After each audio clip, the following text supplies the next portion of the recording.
நெல்லை மாவட்டம் திசையன் விலையில் ஓய்வு பெற்ற ஆசிரியை வீட்டில் நுழைந்து 13 சவரன் தங்க நகைகளை திருடிச் சென்ற நபரை 6 மணி நேரத்தில் போலீசார் கைது செய்தனர்.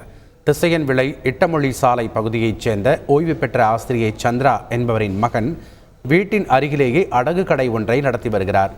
வீட்டில் யாரும் இல்லாததை அறிந்து வீட்டிற்குள் நுழைந்த நபர் ஒருவர் சந்திராவிடம் பேச்சு கொடுத்தபடியே அவரை திசை திருப்பி பீரோவில் இருந்த 13 சவரன் நகையை திருடியுள்ளார். இதனை கண்டு அதிர்ச்சியடைந்த சந்திரா அந்த நபரை பிடித்து அவரது கையை கடித்த நிலையில் ஆசிரியை தள்ளிவிட்டு கொள்ளையன் அங்கிருந்து நகையுடன் தப்பி ஓடினார். இது தொடர்பான புகாரின் பேரில் சிசிடிவி காட்சிகளை ஆய்வு செய்த போலீசார் 6 மணி நேரத்தில் கொள்ளையனை கைது செய்தனர். விசாரணையில் கைதான நபர் திசையன் விலை பகுதியைச் சேர்ந்த கார்த்திக் ராஜா என தெரிய வந்தது. அவரிடம் திருடிய 13 சவரன் நகைகளை மீட்ட போலீசார் பின்னர் அவரை நீதிமன்றத்தில் ஆஜர்படுத்தி சிறையில் அடைத்தனர். செய்திகளை உடனுக்குடன் தெரிந்து கொள்ள உடனே சப்ஸ்கிரைப் பண்ணுங்க.